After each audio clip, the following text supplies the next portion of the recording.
اعوذ باللہ من الشیطان الرجیم بسم اللہ الرحمن الرحیم الف لام میم ذالک الکتاب لا ریب فیہ صدق اللہ العظیم۔ الف لام میم حروف مقطعات ہیں جن کے بارے میں عرض کر چکا ہوں۔ ذالک الکتاب لا ریب فیہ، یہ وہ کتاب ہے اس میں کوئی شک نہیں۔ الکتاب اس لیے کہا گیا ہے کہ قرآن مجید کی پیشین گوئیاں اور خوشخبریاں سابقہ کتابوں میں موجود تھیں، اور چونکہ اس سورہ مبارکہ میں اصل خطاب کا رخ جو ہے وہ ہے سابقہ امت مسلمہ کی طرف، تو ذالک کتاب نہیں کہا گیا، ذالک کتاب لا ریب فیہ نہیں، ذالک الکتاب یہ وہ کتاب ہے، کتاب موعود ہے جس کی پیشین گوئیاں تورات اور انجیل میں موجود تھیں۔ لا ریب فیہ اس میں کوئی شک نہیں۔ حرف اورا ریب نئے، تبدیل نئے، یہی الفاظ آئے ہیں سورہ سجدہ کے شروع میں بھی، الف لام میم تنزیل الکتاب لا ریب فیہ رب العالمین، لا ریب فیہ من رب العالمین، فیہ ھدی للمتقین۔ فیہ دونوں طرف مل سکتا ہے، لا ریب فیہ اسے معانقہ کہتے ہیں، لا ریب فیہ پڑھیں گے تو ہدن سے شروع کر دیں گے، لا ریب پر ختم کر دیں گے تو فیہ ہدن للمتقین، یہ دونوں معنی درست ہوں گے۔ آپ کو مل جائے گا جو قرآن شریف لے کر بیٹھے ہوئے ہیں کہ حاشیے میں معانقہ نمبر 1 لکھا ہوا ہے، معانقہ عند المتاخرین۔ ہدن للمتقین یہ ہدایت ہے، رہنمائی ہے اہل تقویٰ میں جو بچنا چاہیں۔ تقویٰ کا اصل مفہوم سمجھ، بقا یقین کسی کو بچانا، تقویٰ خود بچنا۔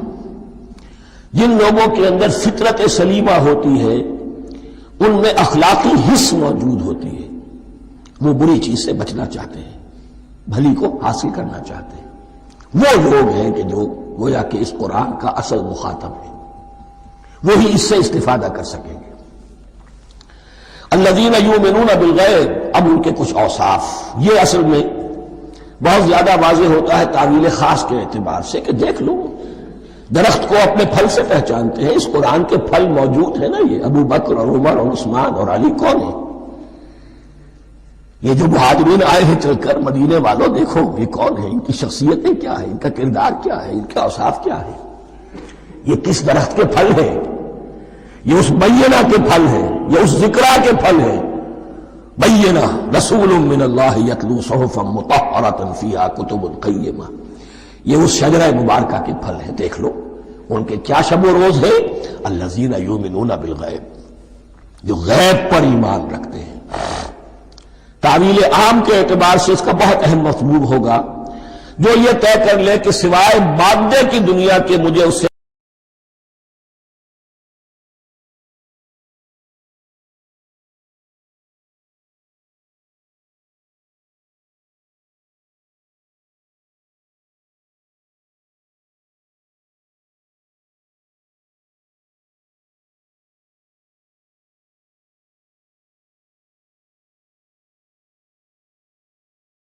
جو اصل حقیقت ہے وہ مستور ہے، نگاہوں سے چھپی ہوئی ہے۔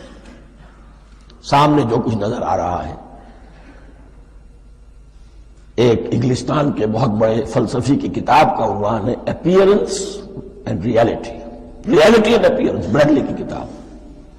اپیئرنس جو کچھ نظر آ رہا ہے یہ حقیقت نہیں، حقیقت اس کے پیچھے ہے۔ اور کنفیوشس کا ایک جملہ ہے جو بہت بڑا حکیم اور فلسفی تھا، چین کا بہت بڑا حکیم اور فلسفی، اور ہو سکتا ہے کہ نبی ہو، واللہ عالم، ہم کہہ نہیں سکتے۔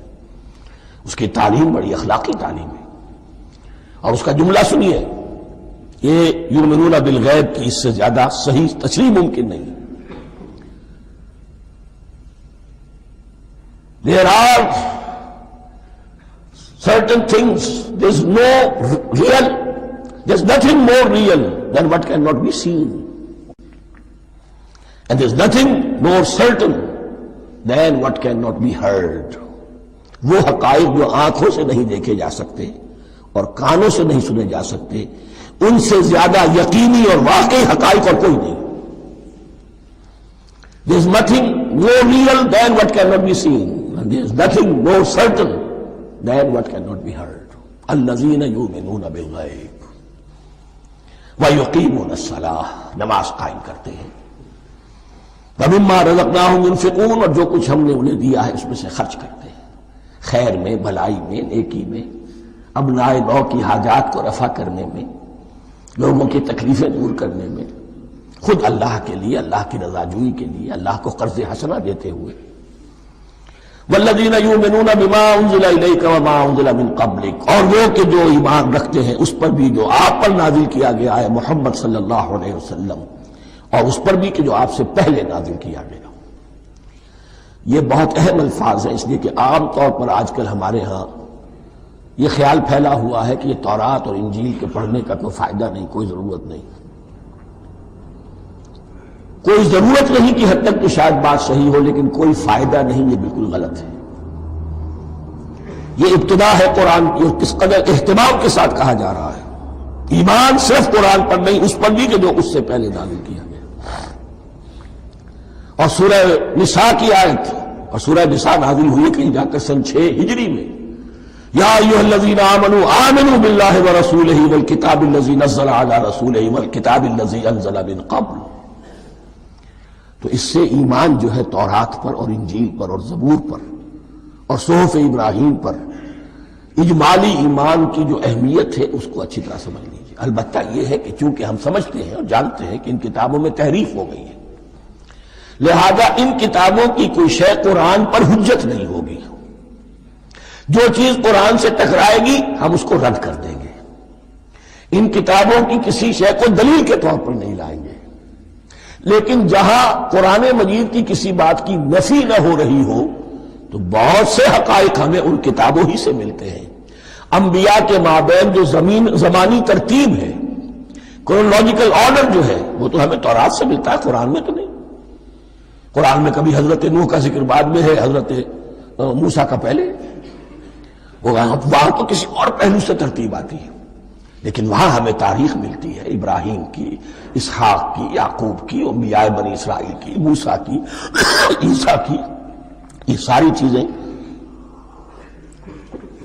تو اس کی اہمیت جو ہے اس کو سمجھ لیجئے۔ والذین یؤمنون بما انزل الیک وما انزل من قبلک وبالآخرۃ ھم یوقنون، آخرت پر وہ یقین رکھتے ہیں۔ نوٹ کرنے والی بات کیا ہے کہ باقی سب چیزوں کے لیے لفظ ایمان آیا، آخرت کے لیے ایقان کیوں؟ واقعہ یہ ہے کہ انسان کے عمل کے اعتبار سے سب سے زیادہ مؤثر شے ایمان بالآخرہ ہے۔ ایمان بالآخرہ ہے تو عمل سیدھا رہے گا کہ ہاں مجھے جواب دہی کرنی ہے، جانا ہے، اٹھنا ہے، اللہ کے حضور حاضری ہے۔ اگر یہ یقین ہے تو عمل صحیح ہوگا۔ اس میں کمی ہو گئی تو توحید جو ہے وہ بھی بس ایک عقیدہ، ایک ڈوگما بن کے رہ جائے گی۔ ایمان بالرسالت بھی بدعات کو جنم دے گا، عید میلاد نبی منا لیجئے، اور کچھ عشقیہ اشعار کہہ دیجئے، نعتیہ اشعار کہہ دیجئے، اللہ اللہ خیر صلی اللہ، یہ ایمان بالرسالت کے مظہر ہوں گے۔ عمل انسان کا درست ہوتا ہے آخرت کے یقین کے ساتھ۔ وبالآخرۃ ھم یوقنون، آخرت پر انہی کا یقین ہے، انہی کا یقین ہے۔ یہ حصر بھی ہے اس اعتبار سے کہ یہودی میں مدعی تھے کہ ہم آخرت پر یقین رکھتے ہیں، یہاں کنٹراسٹ دکھایا جا رہا ہے، آخرت پر یقین رکھنے والے یہ لوگ ہیں، اور تعویل خاص کے اعتبار سے وہ لوگ موجود ہیں تمہاری نگاہوں کے سامنے۔ 13 برس کی محنت کی کمائی محمد الرسول اللہ صلی اللہ علیہ وسلم کی، اس کتاب کی، یتلو علیہم آیاتہ ویزکیہم ویعلمہم الکتاب والحکمہ، اس کا جو نتیجہ ہے وہ تمہارے سامنے۔ اولئک علی ھدی من ربہم، یہ وہ لوگ ہیں جو اپنے رب کی طرف سے ہدایت پر ہیں۔ وہ ابتدائی ہدایت بھی ان کے پاس تھی، اور یہ تکمیلی ہدایت بھی، قرآن پر بھی ان کا یقین پورا ہے، اور محمد کا اتباع بھی وہ کر رہے ہیں۔ وَأُولَٰئِكَ هُمُ الْمُفْلِحُونَ، اور یہی وہ لوگ ہیں جو فلاح پانے والے ہیں۔ فلاح کا لفظ بھی قرآن مجید کی بڑی اہم اصطلاح ہے، منزل مراد کو پہنچ جانا، کسی باطنی حقیقت کا عیا ہو جانا، تفصیل انشاءاللہ ہوگی سورہ مومنون کے شروع میں، لیکن یہ کہ فلاح پانے والے، کامیاب ہونے والے اصل میں یہی لوگ ہیں۔ تو گویا کہ تعویل خاص میں صحابہ کرام کی طرف اشارہ ہو گیا، تعویل عام میں ہر شخص کو بتا دیا گیا اگر قرآن کی ہدایت سے مستفید ہونا ہے تو یہ اوصاف اپنے اندر پیدا کرو۔ اب دوسرا گروہ، ان الذین کفروا سواء علیہم انذرتہم ام لم تنذرہم لا یؤمنون، یقیناً جن لوگوں نے کفر کیا، اور یہاں مراد کیا ہے؟ جو کفر پر اڑ گئے ہیں۔ اس کو ہم تعویل عام میں نہیں لے سکتے، اس لیے کہ اگر تو ہم اس کو عام میں لے لیں گے تو اس کے معنی تو یہ ہوں گے جس شخص نے کسی وقت کفر کیا اب وہ ہدایت پر آ ہی نہیں سکتا۔ نہیں، یہ بات نہیں ہے۔ کوئی کفر میں ہے، وہ غالطے کی بنا پر ہے، عدم توجہی کی بنا پر ہے، حق اس پر واضح نہیں ہوا ہے اس لیے ہے، تو آپ اسے سمجھائیں گے، انذار و تبشیر سے اسے فائدہ ہو جائے گا، واعظ و نصیحت سے اسے فائدہ ہو جائے گا۔ ایک وہ ہے کہ جو حق کو سمجھ کر، پہچان کر اور پھر اڑ گئے، ضد کی وجہ سے، ہٹ دھرمی کی وجہ سے، تعصب کی وجہ سے، تکبر کی وجہ سے، حسد کی وجہ سے۔ ان الذین کفروا، ایسے لوگوں کا معاملہ کیا ہے؟ سواء علیہم انذرتہم ام لم تنذرہم لا یؤمنون، برابر ہے ان کے لیے خواہ آپ انہیں سمجھائیں خواہ نہ سمجھائیں، ڈرائیں نہ ڈرائیں، انذار فرمائیں نہ کریں، لا یؤمنون، وہ ایمان لانے والے نہیں۔ وہی بات جو میں نے کہی تھی کہ سوتے کو جگایا جا سکتا ہے، جاگتے کو کیسے جگائیں؟ ختم اللہ علی قلوبہم وعلی سمعہم وعلی ابصارہم غشاوہ، ان کے دلوں پر اللہ نے مہر کر دی ہے۔ کیوں کر دی ہے؟ یہ ابتداء مہر نہیں ہوئی، جب حق کو پہچان کر انہوں نے رد کر دیا، اس کی پاداش میں، اس کی سزا کے طور پر۔ ختم اللہ علی قلوبہم، اللہ نے ان کے دلوں پر مہر کر دی ہے، وعلی سمعہم، اور ان کی سماعت پر بھی، وعلی ابصارہم غشاوہ، اور ان کی آنکھوں کے سامنے پردہ پڑ چکا ہے۔ یہ مضمون سورہ یاسین کے شروع میں پھر آئے گا بہت شر و بست کے ساتھ۔ وَلَهُمْ عَذَابٌ عَظِيمٌ، اور ان کے لیے تو اب بہت بڑا عذاب ہے۔ یہ دوسرا گروہ ہو گیا، ایک رکوع میں دو کو سمیٹ لیا گیا، کل ابھی 7 آیتیں ہوئی ہیں۔ ایک وہ گروہ جس نے قرآن مجید کی دعوت سے صحیح صحیح استفادہ کیا، ان میں طلب ہدایت کا مادہ موجود تھا، ان کی فطرتیں سلیم تھیں، ان کے سامنے دعوت آئی، قبول کی، اور قرآن کے بتائے ہوئے راستے پر چلے۔ وہ گلے سرسبد ہیں، وہ شجرہ قرآنی کے نہایت مبارک اور مقدس، وہ اس کے پھل ہیں۔ ایک گروہ وہ ہے جس نے حق کو پہچانا لیکن اس کو رد کر دیا اپنے تعصب یا ہٹ درمی کی وجہ سے۔ ان کا ذکر آ گیا بہت اختصار کے ساتھ، اس لیے کہ ان کا ذکر آپ کو بہت تفصیل سے مکی صورتوں میں ملے گا۔ اب آیا تیسرا گروہ، وَمِنَ النَّاسِ، اور لوگوں میں کچھ ایسے بھی ہیں، مَن يَقُولُ آمَنَّا بِاللَّهِ وَبِالْيَوْمِ الْآخِرِ وَمَا هُم بِمُؤْمِنِينَ، جو کہتے تو یہ ہے کہ ہم ایمان رکھتے ہیں اللہ پر بھی اور یوم آخر پر بھی، مگر وہ حقیقت میں مومن نہیں ہے۔ یہاں ایک بات سمجھ لیجئے، اکثر اور بیشتر مفسرین نے اس تیسری کیٹیگری کے بارے میں یہی رائے قائم کی ہے کہ یہ منافقین مذکور ہیں یہاں، اگرچہ لفظ منافق یا لفظ نفاق نہیں آیا یہاں، لیکن مولانا نیاز اصلاحی صاحب نے ایک رائے ظاہر کی ہے جو بڑی قیمتی ہے، وہ یہ کہ یہاں ایک کردار کا نقشہ کھینچ دیا گیا ہے۔ غور کرنے والے غور کر لیں، دیکھ لیں، جس پر بھی وہ چسپاں ہو جائے۔ اور بالفعل جب یہ آیات نازل ہو رہی تھیں تو دو طبقات پر یہ کردار نگاری جو ہے، یہ جو شخصیت کا ہیولہ کھینچا جا رہا ہے، وہ دو کے اوپر راست آ رہا تھا۔ ایک علماء یہود، وہ بھی کہتے تھے کہ ٹھیک ہے محمد جو کہہ رہے ہیں، ہم بھی اللہ کو مانتے ہیں، آخرت کو بھی مانتے ہیں، اسی لیے یہاں رسالت کا ذکر نہیں ہے۔ بھئی ہم محمد ہی کو نہیں مانتے نا صلی اللہ علیہ وسلم، باقی اگر 1.25 لاکھ نبی آئے ہیں تو باقی 1.25 لاکھ کو تو ہم مانتے ہیں، ایک محمد کو نہیں مانا، ایک عیسیٰ کو نہیں مانا، بس۔ تو ہمیں بھی مانا جانا چاہیے کہ ہم بھی مسلمان ہیں۔ ایک یہ ان کی رائے ہے، اور واقعہ یہ ہے کہ یہاں اس طریقے کا تذکرہ ہو رہا ہے کہ جس سے ان کا کردار بھی جھلک رہا ہے، روح سخن ان کی طرف جا رہا ہے۔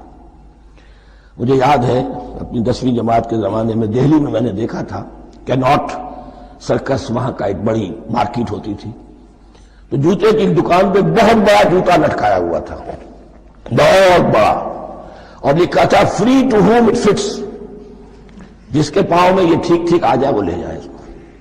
تو یہ free to home it fits ہے، ایک کردار ہے، اب یہ کردار جس کے اوپر بھی فٹ بیٹھ جائے، ان میں یقیناً زیادہ تو غلبہ یہی ہے جو مفسرین کی رائے ہے، منافقین کا معاملہ جو ہو رہا ہے، لیکن یہ کردار بعین نہیں فٹ بیٹھ رہا ہے یہود کے علماء پر۔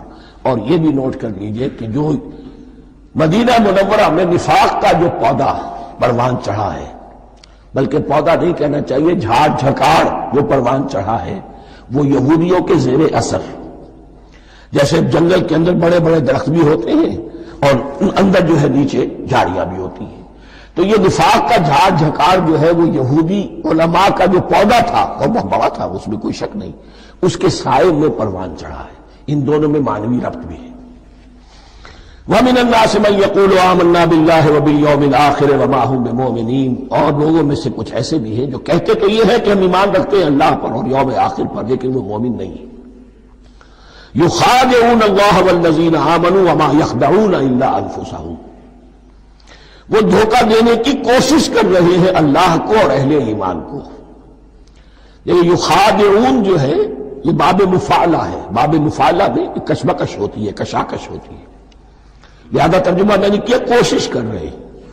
وما يخدعون الا انفسهم، یہ ثلاثی مجرد میں آ گیا، اور نہیں دھوکہ دے رہے مگر صرف اپنے آپ کو، یہ یقینی ہے اپنے آپ کو تو دھوکہ دے رہے ہو، لیکن یہ کہ اللہ اس کے رسول کو اور اللہ اور اہل ایمان کو دھوکہ نہیں دے سکتے۔ سورہ نساء کی آیت نمبر 142 میں یہ کھل کر منافقین کے بارے میں یہی الفاظ آئے ہیں، ان المنافقین یخادعون اللہ وہو خادعہم، یقیناً منافقین جو ہے وہ اللہ کو دھوکہ دینے کی کوشش کر رہے ہیں اور اللہ انہیں دھوکہ دے رہا ہے۔ فی قلوبہم مرض، ایک لفظ اور رہ گیا، وما یشعرون، انہیں اس کا شعور نہیں ہے۔ یہ بہت اچھی طرح نوٹ کر لیجئے، منافقین کی بھی اکثریت وہ تھی جنہیں اپنے نفاق کا شعور نہیں تھا، وہ اپنے تئیں سمجھتے تھے اپنے آپ کو مسلمان، وہ کہتے تھے یہ بے وقوف لوگ ہیں، محمد رسول اللہ کے بارے میں کہتے تھے یہ خام خواہ جو ہے انہوں نے لڑائی بھڑائی مول لے لی ہے اہل مکہ کے ساتھ، کیا ضرورت ہے، امن کے ساتھ جو ہے بات کرنی چاہیے۔ وہ سمجھتے تھے کہ ہم خیر خواہ ہیں، ہم بھلی بات کہہ رہے ہیں، یہ بے وقوف لوگ ہیں، دیکھتے نہیں کہ کس سے ٹکرا رہے ہیں، ہاتھ میں اسلحہ نہیں ہے اور لڑائی کے لیے جا رہے ہیں، تو بے وقوف تو یہ ہے۔ لیکن وہ سمجھتے تھے کہ ہم تو بڑے مخلص ہیں، ہم مسلح ہیں، تو ما یشعرون بہت ضروری ہے۔ بعض لوگ منافق ایسے بھی تھے کہ جو اسلام میں داخل ہی ہوتے تھے دھوکہ دینے کی خاطر، اور ان پہ پہلے دن سے واضح ہوتا تھا کہ ہم مسلمان نہیں ہیں، ہم نے اسلام کا لبادہ اوڑھا ہے صرف دھوکے کے لیے۔ اس کا ایک ذکر سورہ آل عمران میں آئے گا، لیکن اکثر و بیشتر منافقین دوسری طرح کے تھے جنہیں اپنے نفاق کا شعور حاصل نہیں تھا۔ فی قلوبہم مرض، ان کے دلوں میں ایک روگ ہے، بیماری ہے۔ یہ روگ اور بیماری کیا ہے؟ ایک لفظ میں اس کو تعبیر کیا جائے، کردار کی کمزوری، ویکنس آف کیریکٹر۔ ایک شخص وہ ہوتا ہے کہ جو سمجھتا ہے یہ حق ہے، حق سے بعد آباد، اب جو ہو سو ہو۔ ایک حق کو حق پہچان کر رد کر دیتا ہے، وہ کافر ہو گیا۔ ایک حق کو حق پہچان کر آیا تو صحیح، لیکن ویکنس آف کیریکٹر کی وجہ سے قوت ارادی کمزور ہے، آخرت بھی چاہتے ہیں، دنیا کو بھی ہاتھ سے دینے کو تیار نہیں، یہاں کا بھی کوئی نقصان نہ ہو اور آخرت کا بھی سارا بھلا ہمیں مل جائے۔ یہ وہ لوگ ہیں در حقیقت کہ اس کو کہا روگ۔ فی قلوبہم مرض فزادہم اللہ مرضا، تو اللہ نے ان کے مرض میں اضافہ کر دیا۔ یہ اللہ کی سنت ہے، آپ حق پر چلنا چاہیں حق کا راستہ آپ کے لیے آسان کر دے گا، آپ برائی کی طرف جانا چاہیں بڑی سے بڑی برائی آپ کے لیے ہلکی ہوتی چلی جائے گی، کوئی خاص بات ہی نہیں، چلو یہ بھی کر گزرو، جب یہ کر لیا تو یہ بھی کر گزرو۔ اور اگر آپ بین بین لٹکنا چاہیں تو اللہ اسی پہ چھوڑ دیتا ہے، ٹھیک ہے آپ سمجھتے ہیں ہم کامیاب ہو رہے ہیں، ہم نے مسلمانوں کو بھی دھوکہ دے لیا، وہ ہمیں مسلمان سمجھتے ہیں، اور یہودیوں کو بھی دھوکہ دے لیا، وہ سمجھتے ہیں کہ ہم ان کے ساتھی ہیں، تو سمجھا کامیاب ہو رہے ہیں، حقیقت میں کامیابی نہیں۔ فی قلوبہم مرض فزادہم اللہ مرضا ولہم عذاب علیم بما کانوا یکذبون، اور ان کے لیے تو دردناک عذاب ہے۔ عذاب عظیم کا لفظ آیا تھا اوپر کفار کے لیے، وَلَهُمْ عَذَابٌ عَظِيمٌ، 7ویں آیت ختم ہوئی، اور عذاب علیم کا لفظ آیا یہاں، ان کے لیے دردناک المناک عذاب ہے، بما کانوا یکذبون، بسبب اس جھوٹ کے جو وہ بول رہے تھے۔ وَإِذَا قِيلَ لَهُمْ لَا تُفْسِدُوا فِي الْأَرْضِ، اور جب ان سے کہا جاتا تھا مت فساد کرو زمین میں، مراد کیا ہے اس سے؟ کہ جب محمد کو مان لیا کہ اللہ کے رسول ہیں، اب ٹھیک ٹھیک پیروی کرو، ان کے پیچھے چلو، ان کا حکم ہے تو جنگ کے لیے نکلو، ان کی طرف سے تقاضا آتا ہے مال پیش کرو، اور اگر تم اس سے کتراتے ہو تو فساد مچا رہے ہیں، جماعتی زندگی کے اندر فتنہ و فساد پیدا کر رہے ہیں۔ وَإِذَا قِيلَ لَهُمْ لَا تُفْسِدُوا فِي الْأَرْضِ قَالُوا إِنَّمَا نَحْنُ مُصْلِحُونَ، وہ کہتے تھے نہیں ہم تو صلح کرانے والے ہیں، اصلاح کرنے والے ہیں، ہم چاہتے ہیں لڑنا بھیڑنا کوئی اچھی بات نہیں ہے، ٹکراؤ تصادم یہ کوئی اچھے کام تھوڑا ہی ہے، بس ٹھنڈے ٹھنڈے دعوت دیتے رہو، جو چاہے قبول کر لے، جو چاہے رد کر دے، خام خواہ یہ ٹکرانا اور یہ جنگ کرنا اور اللہ کے دین کو غالب کرنے کے لیے یہ قربانی دو اور یہ مصیبت جھیلو اور یہ مشقت برداشت کرو اور یہ چیز چھوڑو اور یہ ترک کرو، یہ کاہے کے لیے؟ وَإِذَا قِيلَ لَهُمْ لَا تُفْسِدُوا فِي الْأَرْضِ قَالُوا إِنَّمَا نَحْنُ مُصْلِحُونَ أَلَا إِنَّهُمْ هُمُ الْمُفْسِدُونَ وَلَٰكِن لَا يَشْعُرُونَ، آگاہ ہو جاؤ کہ وہی ہے مفسد، فساد پھیلانے والے، اس لیے کہ محمد رسول اللہ کی دعوت ہے زمین میں اصلاح کے لیے، اس اصلاح کے لیے کچھ آپریشن کرنا پڑے گا، مریض اس درجے کو پہنچ چکا ہے کہ آپریشن کے بغیر اس کی شفا نہیں ہوگی، اب اگر تم اس کے راستے میں رکاوٹ بنتے ہو تو در حقیقت تم فساد مچا رہے ہو، لیکن تمہیں اس کا شعور نہیں ہے۔ الا انہم ہم المفسدون ولکن لا یشعرون، پھر دیکھیے نوٹ کیجئے، شعور نہیں ہے، شعوری نفاق اور شے ہے، غیر شعوری نفاق ہے کہ جس کا یہ سارا تذکرہ ہو رہا ہے۔ وَإِذَا قِيلَ لَهُمْ آمِنُوا كَمَا آمَنَ النَّاسُ، اور جب ان سے کہا جاتا ہے ایمان لاؤ جیسے دوسرے لوگ ایمان لائے، آخر دیکھو دوسرے یہ اہل ایمان ہیں، جب بلاوا آتا ہے فوراً لبیک حاضر ہوتے، جو بھی ہو، یہ تم جو ہے آخر تم نے اور روش اختیار کی۔ وَإِذَا قِيلَ لَهُمْ آمِنُوا كَمَا آمَنَ النَّاسُ قَالُوا أَنُؤْمِنُ كَمَا آمَنَ السُّفَهَاءُ، وہ کہتے ہیں کہ کیا ہم ایمان لائے جیسے یہ بے وقوف لوگ ایمان لائے، انہیں تو اپنے نفع کی فکر، نہ نقصان کی فکر، نہ خطرات کا کوئی خیال، نہ اندیشوں کا کوئی گمان، جان جائے مال جائے، اولاد کو چھوڑ دیں، گھر بار چھوڑ کے آ گئے ہیں، ان سے بڑے بے وقوف کون ہوں گے؟ بال بچے چھوڑ آئے ہیں کفار مکہ کے رحم و کرم پر، سرداران قریش جو چاہے ان کے ساتھ کریں، تو یہ تو بے وقوف لوگ ہیں۔ آج کل آپ کہتے ہیں ایسے ہی لوگوں کو فینیٹکس ہیں، یہ فینیٹکس ہیں، دیکھ بھال کر چلنا چاہیے، دائیں بائیں دیکھ کر چلنا چاہیے، نفع نقصان کا خیال کر کے چلنا چاہیے، چاہے حق ہے ٹھیک ہے، لیکن بہرحال اپنی مصلحتوں کو بھی اور اپنی اہل و عیال کی مصلحتوں کو بھی دیکھنا چاہیے۔ یہ لوگ تو معلوم ہوتا ہے کہ بالکل دیوانے ہو گئے، فینیٹکس ہو گئے۔ وَإِذَا قِيلَ لَهُمْ آمِنُوا كَمَا آمَنَ النَّاسُ قَالُوا أَنُؤْمِنُ كَمَا آمَنَ السُّفَهَاءُ أَلَا إِنَّهُمْ هُمُ السُّفَهَاءُ وَلَٰكِن لَا يَعْلَمُونَ، آگاہ ہو جاؤ کہ وہی بے وقوف ہے لیکن انہیں علم نہیں ہے۔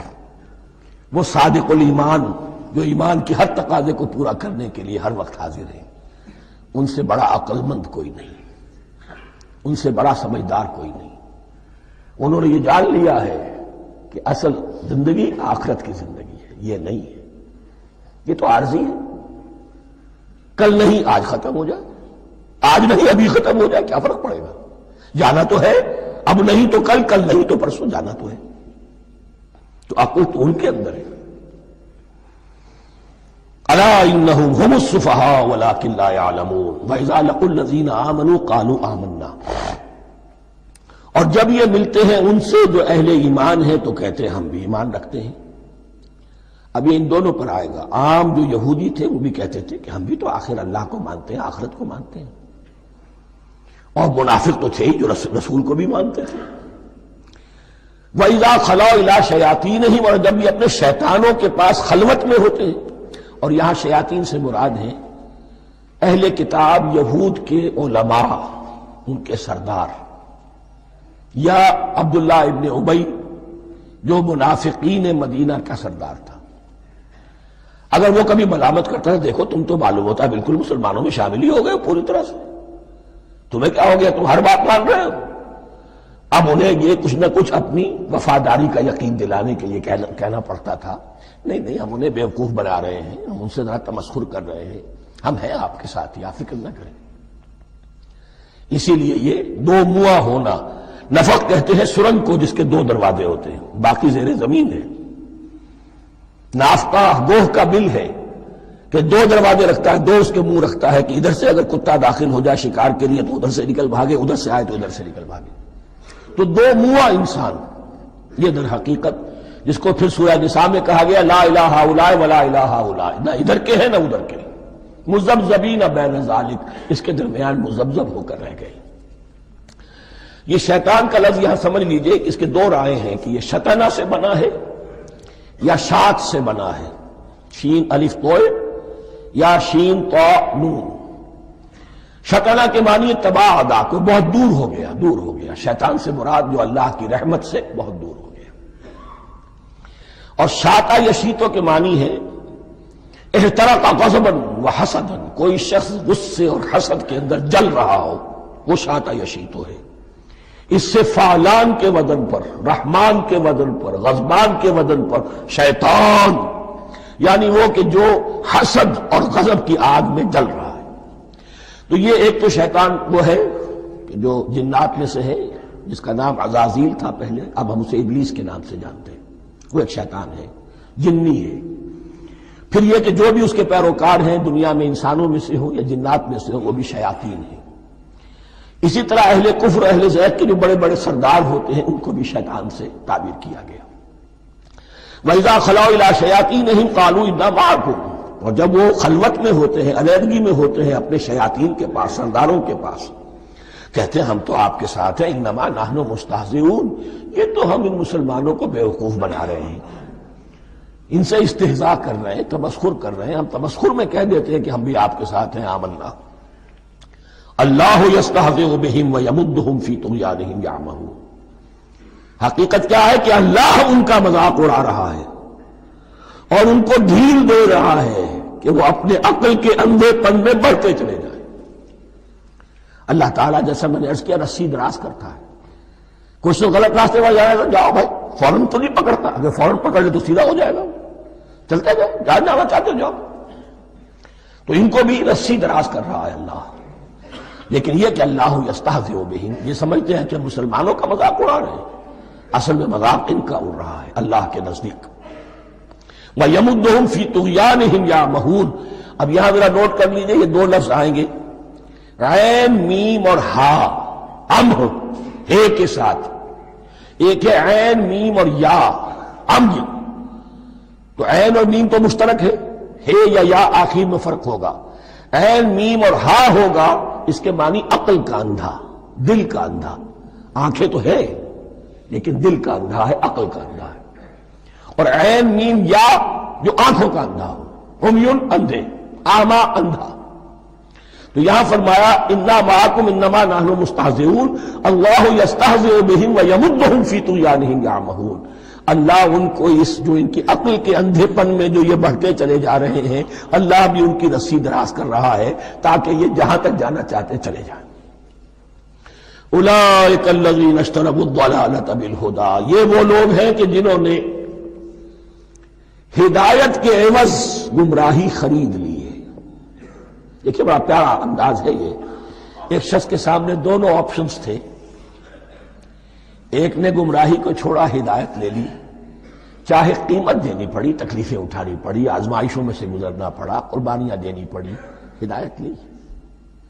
اور ایک شخص نے ہدایت دے کر گمراہی لے لی، آسانی تو ہو گئی، فوری تکلیف سے تو بچ گئے، لا الہ الا ولا الہ الا، دونوں طرف سے اپنے آپ کو بچا لیا. لیکن حقیقت میں سب سے زیادہ گھاٹے کا سودا یہی ہے. اولئک الذین اشتروا الضلالۃ بالہدی، ہدایت دے کر اور ضلالت خرید لی ہے. فما ربحت تجارتہم، تو ان کی تجارت ان کے حق میں ہرگز مفید نہیں ہوئی. اب یہاں بھی دیکھیے را با اور ہے ہا، ربحا اس کے معنی نفع، صحیح نفع، جائز نفع. را با اور وا ربا وہ سود، وہ بھی اضافہ ہے، وہ بھی بڑھوتری ہے، لیکن وہ حرام ہے. ایک ہے تجارت کے اندر جو نفع ہو جائے وہ ربح ہے. را با اور ہا یہ نفع ہے جو جائز نفع ہے. را با اور وا ربا یہ کیا ہے؟ یہ سود ہے، یہ حرام ہے. را اور با مشترک ہے، آگے ہا آگے اور با اس کا فرق ہے. فما ربحت تجارتہم وما کانوا مہتدین، ان کی تجارت ان کے حق میں ہرگز مفید نہیں ہوئی اور نہیں ہے اب یہ ہدایت پانے والے. مثلہم، اب یہاں دو تمثیلیں آ رہی ہیں بڑی پیاری. پہلی تمثیل ہے کفار کے بارے میں، دوسری تمثیل ہے یہ بین والے لوگوں کے بارے میں. پہلوں کے لیے کیا تمثیل ہے؟ مثلہم کمثل الذی استوقد نارا، ان کی مثال اس شخص کی سی ہے جس نے آگ روشن کی. ایک نقشہ کھینچا جا رہا ہے. اندھیری شب ہے جدا اپنے قافلے سے ہے تو، تیرے لیے ہے میرا شعلہ نوا قندیل. اندھیری شب ہے، قافلہ بھٹک رہا ہے. کچھ لوگ بڑی ہمت کرتے ہیں، اندھیرے میں بھی ادھر ادھر سے لکڑیاں جمع کرتے ہیں اور آگ روشن کر دیتے ہیں. لیکن اس وقت جب آگ روشن ہوتی ہے کچھ لوگوں کی بینائی سلب ہو جاتی ہے. پہلے وہ اندھیرے میں اس لیے تھے کہ روشنی نہیں تھی، اب وہ اندھیرے کے اندھیرے میں رہ گئے کہ روشنی تو خارج میں آ گئی، اپنی اندر کی روشنی گل ہو گئی، بصارت سلب ہو گئی. یہ مثال ہے ان کفار کی کہ حضور کی آمد سے پہلے سب بھٹک رہے تھے، کوئی حقیقت واضح نہیں تھی، قافلہ انسانیت بھٹک رہا تھا اندھیری شب میں. محمد رسول اللہ آئے، انہوں نے آگ روشن کر دی، اب راستہ کھل گیا، ہدایت واضح ہو گئی. لیکن کچھ ضد یا تعصب یا تکبر یا حسد کی بنیاد پر کچھ لوگوں کی اندر کی بینائی زائل ہو گئی. تو وہ تو ویسے کے ویسے بھٹک رہے ہیں، جیسے پہلے اندھیرے میں تھے ویسے ہی اب اندھیرے میں ہے. روشنی میں آنے والے تو وہ ہیں، دیکھ لو جن کا ذکر سب سے پہلے ہوا ہے. مثلہم کمثل الذی استوقد نارا، اس شخص کی سی ہے کہ جس نے آگ روشن کی. فلما اضاءت ما حولہ، جب اس آگ نے اپنے ماحول کو گردا گرد کو روشن کر دیا. ذہب اللہ بنورہم، اللہ ان کی نور بصارت کو لے گیا، سلب کر لیا اللہ نے. وترکہم فی ظلمات لا یبصرون، اور چھوڑ دیا انہیں ان اندھیروں کے اندر کہ وہ کچھ نہیں دیکھتے. صم بکم عمی فہم لا یرجعون، اسم کہتے ہیں بہرے کو، سم جمع ہے اس کی، سمن. اب کمو کہتے ہیں گونگے کو، بکمن اس کی جمع ہے. آما کہتے ہیں اندھے کو، عمیون اس کی جمع ہے. یہ بہرے ہیں، گونگے ہیں، اندھے ہیں. فہم لا یرجعون، اب یہ لوٹنے والے نہیں. یہ کون ہے؟ ابو جہل ہے، ابو لہب ہے، ولید بن مغیرہ ہے، عقبہ ابن ابی معیط ہے.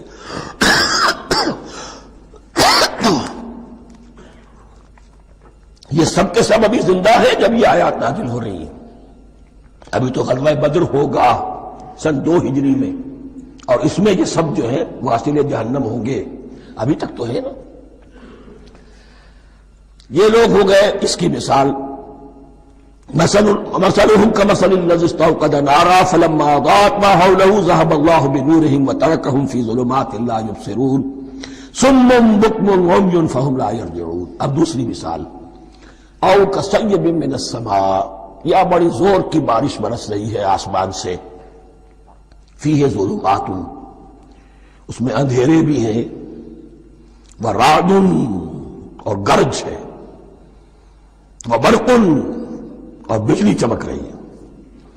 یجعلون اصابعہم فی اذانہم من الصواعق حذر الموت، کچھ لوگ ہیں کہ جو اپنی انگلیاں اپنے کانوں کے اندر ٹھوسے ہوئے ہیں کہ وہ جو کڑک ہے اس سے ان کی جانیں نہ نکل جائیں، موت نہ آ جائے۔ کڑکا ایسا ہے کہ اس کڑکے سے بچنے کے لیے اپنی انگلیاں اپنی کانوں میں ٹھونس رکھی ہیں، حذر الموت، موت کے خوف سے۔ واللہ محیط بالکافرین، اللہ ایسے کافروں کا احاطہ کیے ہوئے، بچ کر کہاں جائیں گے۔ یکاد البرق یخطف ابصارہم، قریب ہے کہ بجلی ان کی نگاہوں کو لے جائے، ان کی بینائی کو سلب کر لے۔ کلما اضاء لہم، لیکن ہوتا کیا ہے، جب ذرا روشنی ہوئی تو چل لیے۔ مشوا فیہ، بجلی چمکی، کچھ نظر آ گیا دائیں بائیں تو کچھ تھوڑا سا چل لیے۔ وَإِذَا أَظْلَمَ عَلَيْهِمْ، اور جب تاریکی ان پر طاری ہو گئی، قاموا، کھڑے کے کھڑے رہ گئے۔ یہ نقشہ ہے ان کا کہ ایک طرف بارش ہو رہی ہے، قرآن مجید ہے، آسمان سے نازل ہو رہا ہے، یہ ماہ مبارکہ ہے، یہ کتاب مبارکن ہے، لیکن یہ کہ اس کے ساتھ کڑکے ہیں، گرج ہے، کفر سے مقابلہ ہے، کفر کی طرف سے دھمکیاں ہیں، اندیشے ہیں، خطرات ہیں، امتحانات ہیں، آزمائشیں ہیں۔ ذرا کہیں حالات کچھ بہتر ہوئے، کچھ جسے بریدنگ سپیس کہتے ہیں ملی، تو تھوڑا سا چل لیے، ہم بھی مسلمان ہیں، کوئی خاص موقع نہیں ہے، کسی جنگ کے لیے بلایا نہیں جا رہا ہے، تو بڑھ چڑھ کے باتیں کر رہے ہیں، اپنے ایمان کا اظہار بھی کر رہے ہیں۔ جیسے ہی کوئی آزمائش آئی تو چھٹک کر کھڑے کے کھڑے رہ گئے۔ وَلَوْ شَاءَ اللَّهُ لَذَهَبَ بِسَمْعِهِمْ وَأَبْصَارِهِمْ، اللہ چاہتا تو ان کی سماعت اور بصارت کو بھی سلب کر لیتا، لیکن اللہ کا قانون یہی ہے، جو جہاں رہنا چاہے اس نے آزادی ارادہ دی ہے انسان کو۔ تم اگر مومن صادق بن کر رہنا چاہتے ہو، اس کو آسان کر دے گا تمہارے لیے۔ تم نے اپنے تعصب کی وجہ سے، اپنے تکبر کی وجہ سے کفر کا راستہ اختیار کیا، اللہ اسی کو کھول دے گا۔ تم بیچ میں لٹکنا چاہتے ہو، لٹکتے رہو، اللہ تعالیٰ جو ہے جبرن کسی کو نہ حق پہ لائے گا، نہ جبرن کسی کو باطل پر لے کر جائے گا، اس لیے کہ جبر اگر ہو تو پھر امتحان کا معاملہ ختم، پھر جزا و سزا بیکار ہے، غیر منطقی ہے، غیر معقول ہے۔ ان اللہ علی کل شیء قدیر، یقیناً اللہ تعالیٰ ہر چیز پر قادر ہے۔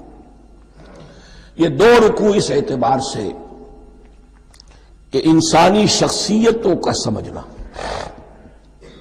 اور جیسا کہ میں نے عرض کیا، تعویل عام ذہن میں رکھیے، جب بھی کبھی کوئی دعوت حق اٹھے گی، اگر وہ واقعتاً کل کے کل حق کی دعوت ہے اور اس میں انقلابی رنگ ہے کہ باطل سے پنجہ آزمائی کرنی ہے، باطل کو نیچا دکھانا ہے، حق کا غلبہ کرنا ہے، تو یہ تین قسم کے افراد لازماً ہمیشہ وجود میں آ جائیں۔ ان کو پہچاننا، ان کے کردار کی جو اصل جو اس کے پیچھے پس منظر ہے، اس کو جاننا بہت ضروری ہے۔ میں وقفہ کر رہا ہوں ذرا بھائی۔ الرحمن الرحیم، اب جو تیسرا رکوع آ رہا ہے سورہ بقرہ کا، اس میں قرآن کی دعوت کا خلاصہ ہے۔ قرآن کیا ماننے کی دعوت دیتا ہے، اس کی پکار کیا ہے۔ جیسا کہ میں عرض کر چکا ہوں، 2/3 قرآن پہلے نازل ہو چکا ہے، پس منظر میں ہے۔ ہمارے لیے اس ترتیب مصحف کے اعتبار سے وہ قرآن بعد میں آئے گا، ترتیب نزول کے اعتبار سے وہ پس منظر میں موجود ہے، لیکن چونکہ یہاں پر مصحف کے اندر یہاں سے آغاز کیا جا رہا ہے، لہذا اس کا خلاصہ جو ہے لب لباب یہ ایک رکوع میں، اور قرآن کے فلسفے کا اور اس کے بعد نہایت ہی اہم جو موضوعات ہیں اور مسائل ہیں ان کا ذکر پھر چوتھے رکوع میں۔ ابھی ہم تیسرا رکوع پڑھ رہے ہیں۔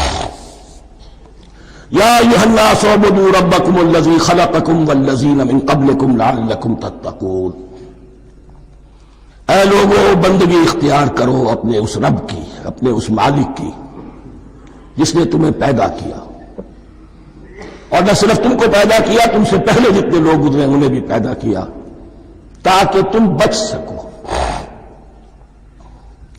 یہ قرآن کی دعوت کا خلاصہ ہے، اور یہ نوٹ کر لیجئے، یہ تمام انبیاء اور رسل کی دعوت یہی تھی۔ اب جب پڑھیں گے سورہ اعراف پڑھیں گے، سورہ شعراء پڑھیں گے، ایک ایک کا نام لے کر، ان اعبدوا اللہ واطیعوہ، ہر رسول کی دعوت یہ تھی اللہ کی بندگی کرو، میری اطاعت کرو۔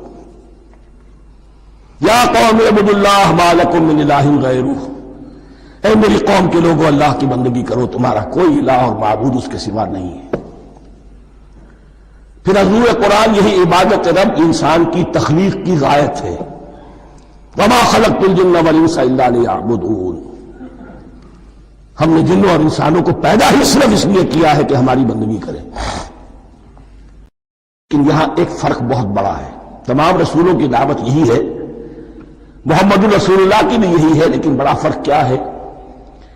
باقی تمام رسولوں کی دعوت آپ کو ملے گی یا قوم، اے میری قوم کے لوگوں، یہاں ہے یا ایھا الناس،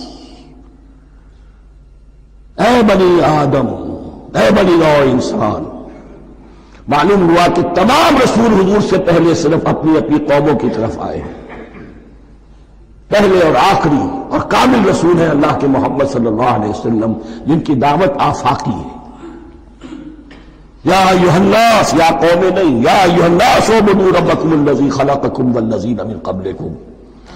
اس میں دلیل بھی آ گئی کہ عام طور پر لوگ جو ہے غلط راستے پر اس دلیل سے جمے رہتے ہیں کہ ہمارے آباء و اجداد کا راستہ یہی تھا۔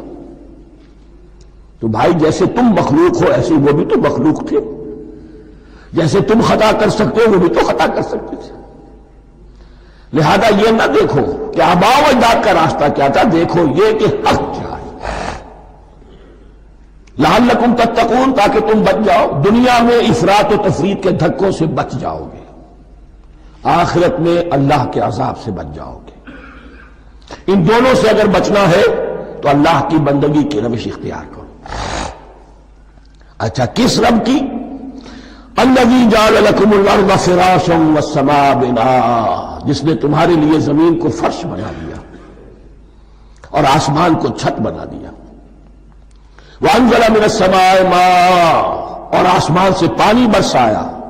فاخرج به من الثمرات رزقا لکم، اور پھر اس پانی کے ذریعے سے زمین سے میووں کی شکل میں، پیداوار کی شکل میں تمہارے لیے رزق اگایا۔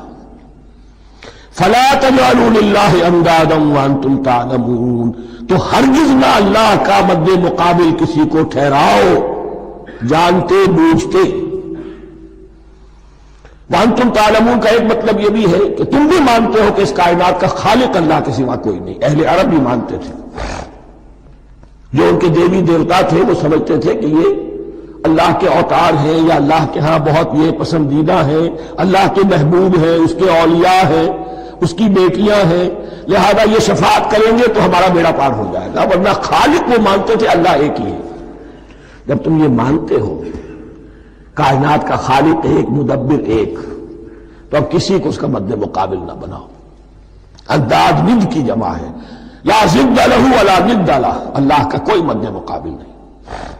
اس میں یہاں تک بات ہے کہ حضور اس درجے، اس توحید کی باریکیوں تک پہنچا کر گئے ہیں اس امت کو کہ کسی صحابی نے ایسے ہی کہہ دیا ما شاء اللہ و ما شئت، کہ اللہ چاہے جو آپ چاہیں۔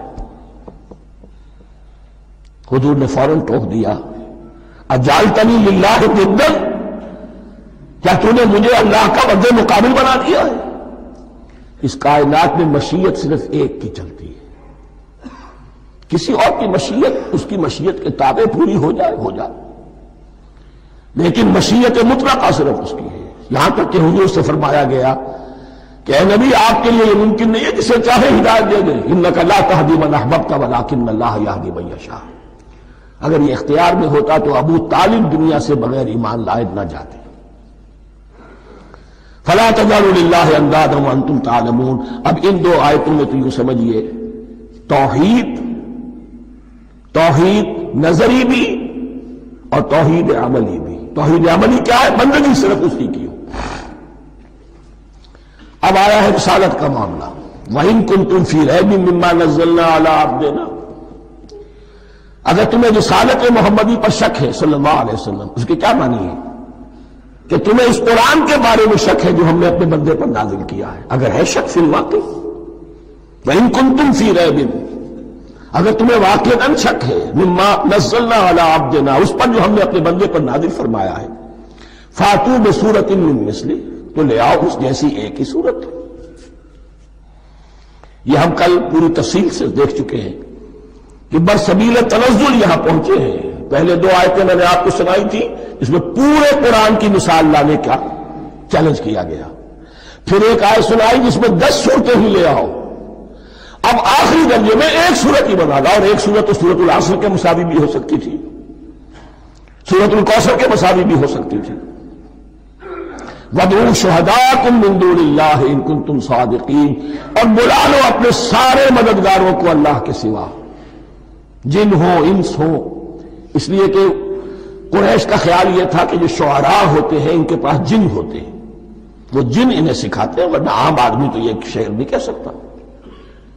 تو تمہارا اگر کوئی نعمان ہے، کوئی جنات سکھانے والے ہیں، کوئی انسان ہے، خطیب ہے، شعراء ہے، ادیب، سب کو جمع کر. ان کنتم صادقین. اب یہ ہے بہت ہی، جس کو میں نے کل کہا تھا، آپ کو یاد ہوگا، قرآن کا انداز کیا ہوتا ہے کہ وہ اپنے اندر جھانکنے کی دعوت دیتا ہے. یہ گویا کہ آنکھوں میں آنکھیں ڈال کر یہ کہا جا رہا ہے کہ حقیقت میں تمہیں کوئی شک نہیں ہے، یہ تم بات بنا رہے ہو صرف. اگر واقعتاً شک ہے تو آؤ میدان. حقیقت یہ کہ تمہیں شک نہیں ہے. اگر تم سچے ہو فاتوا بسورۃ من مثلہ، تو اس جیسی ایک ہی صورت بنا لاؤ. فإن لم تفعلوا، اب ذرا انداز دیکھیے تحدی کا، چیلنج کا.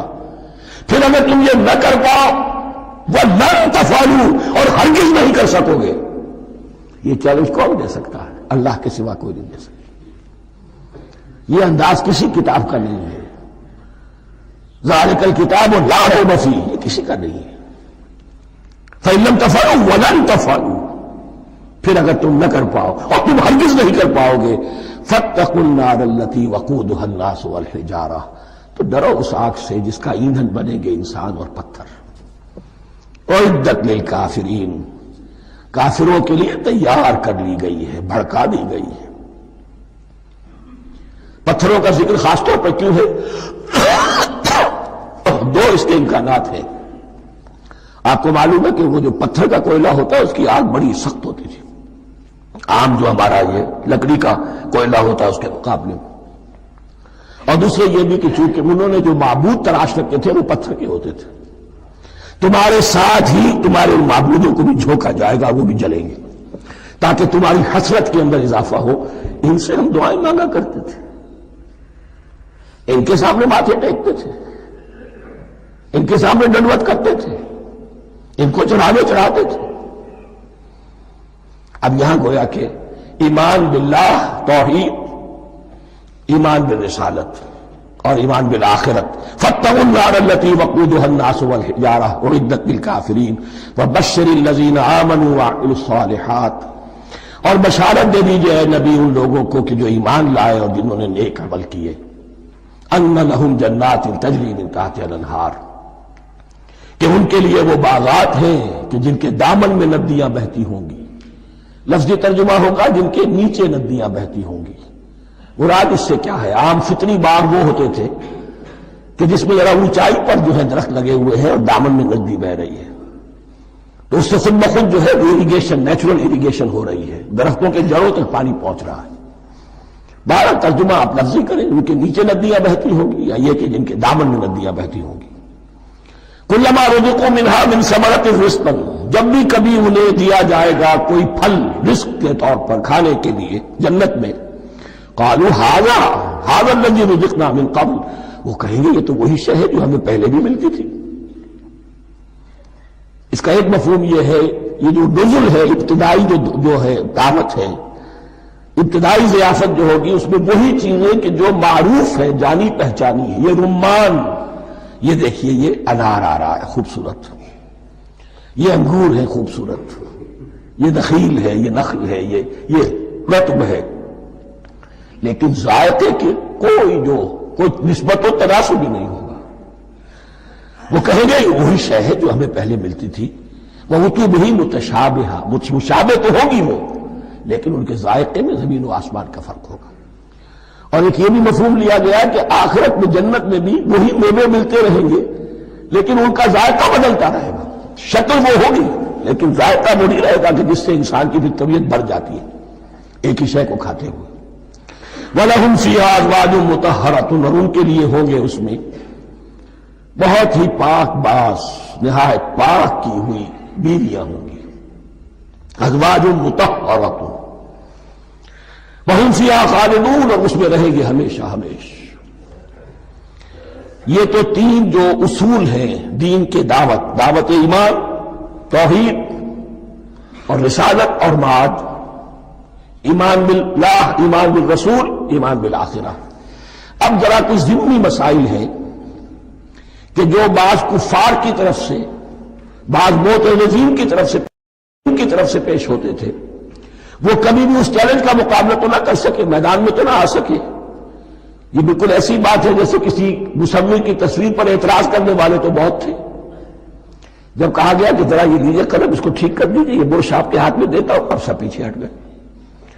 تو کوئی صورت قرآن کے مقابلے میں لانا وہ تو ان کے لیے ممکن نہیں تھی، لیکن ادھر ادھر سے اعتراضات کرنے کے لیے جو زبانیں کھلتی تھی ان میں سے ایک اعتراض نقل کیا جا رہا ہے. وہ یہ تھا کہ وہ کہتے تھے کہ قرآن مجید میں مکھی کی تشبیہ آئی ہے، یہ تو بڑی حقیر سی شے ہے. اعلیٰ کلام ہو اور اعلیٰ متکلم ہو، ایسی حقیر چیزوں کا تذکرہ نہیں کرتا. بیت العنکبوت مکڑی کا بھی ذکر ہے قرآن میں، اتنی حقیر شے کا، یہ کوئی اعلیٰ کلام نہیں. اس کا جواب دیا جا رہا ہے کہ اصل میں کہیں تشبیہ بیان کرنی ہے، تمثیل بیان کرنی ہے، تو دیکھنا یہ کہ جس شے کے لیے تشبیہ دی جا رہی ہے اس کی مناسبت والی شے ہو. شے کوئی بہت حقیر ہے تو کسی عظمت والی شے سے آخر کیسے تشبیہ دی جائے گی؟ وہ تو کسی حقیر شے سے ہی تشبیہ دی جائے گی، تو جو اصل مقصد ہے تشبیہ کا وہ پورا ہوگا. ان اللہ لا یستحیی ان یضرب مثلا ما بعوضۃ فما فوقها، اللہ تعالیٰ کو تو اس میں کوئی جھجک نہیں ہے، کوئی شرم نہیں ہے کہ وہ مچھر کی مثال بیان کرے. تو اس سے اوپر، اب یا فوقها بھی دونوں معنی ہو جائیں گے، یعنی کمتر اور حقیر ہونے میں اس سے بھی بڑھ کر، یا یہ کہ اس سے اوپر کی کوئی شے اس کی مثال دینے میں اللہ کو کوئی جھجک نہیں. اس لیے کہ مکھی بھی بہرحال مچھر سے تو ذرا بڑی شے ہے. اس معنی میں بھی ہو سکتا ہے فوقہا، اور فوقہا اس معنی میں بھی کہ اس سے بھی حقیر ہونے میں اس سے بھی بڑھ کر. فَأَمَّا الَّذِينَ آمَنُوا فَيَعْلَمُونَ أَنَّهُ الْحَقُّ مِنْ رَبِّهِمْ، تو جو لوگ صاحب ایمان ہیں وہ جان لیتے ہیں کہ یہ حق ہے ہمارے رب کی طرف سے.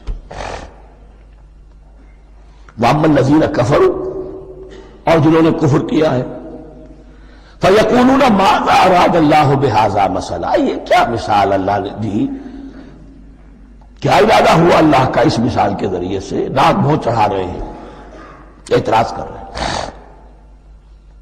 اب جو آ رہا ہے اگلا جملہ وہ ہے بہت اہم، یضل بہ کثیرا ویہدی بہ کثیرا، اسی کے ذریعے سے اللہ بہتوں کو ہدایت دیتا ہے اور اسی کے ذریعے سے بہتوں کو گمراہ کرتا ہے.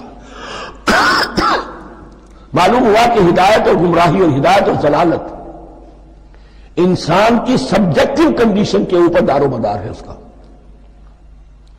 آپ کے دل میں خیر ہے، بھلائی ہے، نیت صحیح ہے، طلب ہدایت، طلب علم، اس میں آپ سچے ہیں، آپ کو ہدایت مل جائے گی.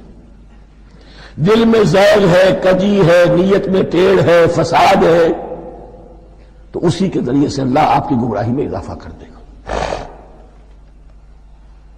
یضل بہ کثیرا ویہدی بہ کثیرا، لیکن اللہ کا یہ کسی کو ہدایت دینا اور کسی کو ضلالت دینا علل ٹپ نہیں ہے، کسی قاعدے اور قانون کے بغیر نہیں ہے. وما یضل بہ الا الفاسقین، نہیں گمراہ کرتا وہ اس کے ذریعے سے مگر صرف سرکش لوگوں کو، جن میں سرکشی ہے، تعلی ہے، تکبر ہے. اور ان کے اوصاف کیا ہے؟ الذین ینقضون عہد اللہ من بعد میثاقہ، جو توڑ دیتے ہیں اللہ کے ساتھ کیے ہوئے عہد کو. اور سب سے بڑا عہد یہ سورہ اعراف میں چل کر آئے گا، عہد الست. عالم ارواح میں ہم عہد الست کر کے آئے. الست بربکم قالوا بلی، کیا میں ہی نہیں ہوں تمہارا رب؟ تمام ارواح میں، میں بھی تھا، آپ بھی تھے، سب تھے، کل انسان، جتنے انسان دنیا میں آج تک آ چکے ہیں وہ بھی تھے، اور جو آنے ہیں ابھی قیامت تک وہ بھی تھے، لیکن تھے صرف ارواح کی شکل میں، جسم نہیں تھے. اور یہ میں آپ کو بتا چکا ہوں، مکمل وجود ہے انسان کا روحانی وجود. اولاً تخلیق اس کی ہوئی تھی، اسی سے آگے چل کر ایک بہت فلسفے کا بہت گہرا مضمون آ رہا ہے آگے چل کر. وہ جو عہد الست بربکم قالوا بلی، انہوں نے اس عہد کو توڑا، اللہ کو اپنا مالک اور خالق اور اپنا حاکم جاننے کی بجائے خود حاکم بن کر بیٹھ گئے. الیس لی ملک مصر، کیا مصر کی بادشاہی میری نہیں ہے؟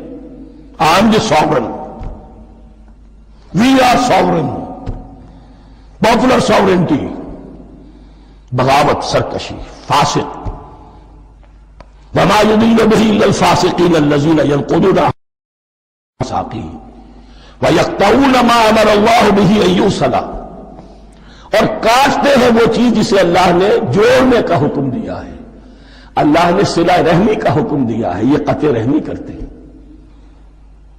مال کی طلب میں بھائی بھائی کو ختم کرتا ہے اس کے مال کو ہتھیانے کے لیے، اپنی ذاتی اغراض کے لیے تمام اخلاقی حدود جو ہے انسان پر سو پیش ڈال دیتا ہے. اپنا تکبر، اپنے لیے تعلی. الذین، آپ دیکھیے نوٹ کیجئے، اس میں ہماری شریعت کا فلسفہ یہ ہے، ایک تعلق ہے اللہ کا بندے کے ساتھ، حقوق اللہ. ایک ہے بندوں کا بندوں کے ساتھ، حقوق العباد. اللہ کا حق کیا ہے؟ اسے حاکم اور مالک، اور حاکم سمجھو، الملک سمجھو، خود اس کے بندے بنو. انسانوں کا حق کیا ہے؟ کونوا عباد اللہ اخوانا، سب آپس میں بھائی بھائی اللہ کے بندے بن جاؤ. اور اس میں سب سے اہم ترین رحمی رشتہ ہے، سگے بھائی، سگے بھائی بہنیں. پھر دادی کے اوپر جا کر وہ کزنز آ جائیں گے، پر دادی پر جا کر اور جمع ہو جائیں گے، یہاں تک کہ آدم و حوا پر تمام انسان جمع ہو جائیں گے. تو رحمی رشتے کی بڑی اہمیت ہے. تو وہ فاسقین کے جو توڑتے ہیں اللہ کے عہد کو، اس کو مضبوطی سے باندھنے کے بعد، وَيَقْطَعُونَ مَا أَمَرَ اللَّهُ بِهِ أَن يُوصَلَ وَيُفْسِدُونَ فِي الْأَرْضِ، انہی دونوں چیزوں کے نتیجے میں زمین میں فساد پیدا ہوتا ہے. یا اللہ کی اطاعت سے باغی ہو گئے، اور یا آپس میں ایک دوسرے کی گردنیں کاٹنے لگے. اولئک ھم الخاسرون، یہی لوگ ہیں جو بالآخر خسارے میں، آخری اور دائمی خسارے میں رہنے والے ہیں. کیف تکفرون باللہ وکنتم امواتا، تم کیسے کفر کرتے ہو اللہ کا. بڑا پیارا انداز ہے. وکنتم امواتا، تم مردہ تھے، فاحیاکم، تمہیں زندہ کیا. ثم یمیتکم، پھر تمہیں مارے گا. ثم یحییکم، پھر جلائے گا. ثم الیہ ترجعون، پھر تم اس کی طرف لوٹ جاؤ گے، لوٹا دیے جاؤ گے. یہاں وہ بات آ گئی جو آج نگاہوں سے بالکل اوجھل ہو چکی ہے. یہ ہم دنیا میں آنے سے پہلے مردہ تھے، کیا مانی؟ یہ مضمون آ کر اصل میں سورہ غافر یا سورہ مومن میں چل کر اس کی پوری وضاحت ہوگی. لیکن چونکہ یہاں تذکرہ ہو چکا ہے عہد الست کا، ہماری پہلی تخلیق ہوئی عالم ارواح میں، ارواح کی صورت میں، پھر ہمیں سلا دیا گیا. وہ ہماری پہلی موت تھی. مردہ جو ہے معدوم نہیں ہوتا، مردہ ہوتا ہے، بے جان ہوتا ہے، سویا ہوا ہوتا ہے. اور موت کو اور نیند کو تشبیہ دی گئی ہے. پھر ہمیں اس جسد کے ساتھ یہاں زندہ کیا گیا، پھر موت طاری ہوگی، پھر ہمیں زندہ کیا جائے گا. یہ آیت جیسا کہ میں نے عرض کیا بہت بڑی اور بڑی گہری حکمت اور فلسفہ قرآن کی آیت ہے. کیسے اللہ کا انکار کرتے؟ کنتم اموات، تم مردہ تھے، سوئی ہوئی ارواح کی شکل میں تھے. فاحیاکم، تمہیں جگایا اس جسد کے ساتھ، زندہ کیا. ثم یمیتکم ثم یحییکم، پھر تمہیں مارے گا، پھر جلائے گا. ثم الیہ ترجعون، پھر تم اس کی طرف لوٹا دیے جاؤ گے. اور اب اس کے بعد جو آخری آیت ہے، هو الذی خلق لکم ما فی الارض جميعا، اس نے تمہارے لیے بنایا ہے جو کچھ بھی زمین میں ہے. اس میں خلافت کا مضمون آ گیا. حدیث میں آتا ہے انما الدنیا خلقت لکم وانتم خلقتم للآخرہ، یہ دنیا تمہارے لیے بنائی گئی ہے، تم آخرت کے لیے بنائے گئے ہو. هو الذی خلق لکم ما فی الارض جميعا، اس لیے کہ اگلی آیت پھر آ رہی ہے خلافت کی آیت. سارا کچھ زمین میں یہ بستر جو بچھایا اور یہ کائنات کو زمین کو سجایا تمہاری خلافت کے لیے. ثم استوى الى السماء فسواهن سبع سماوات، پھر وہ متوجہ ہوا آسمانوں کی طرف اور انہیں 7 آسمانوں کی شکل میں بنا دیا. جیسا کہ میں کل عرض کر چکا ہوں، یہ تاحال ابھی یہ آیات متشابہات میں سے ہے. 7 آسمانوں کی کیا حقیقت ہے ہم اس سے ابھی پورے طور سے واقف نہیں.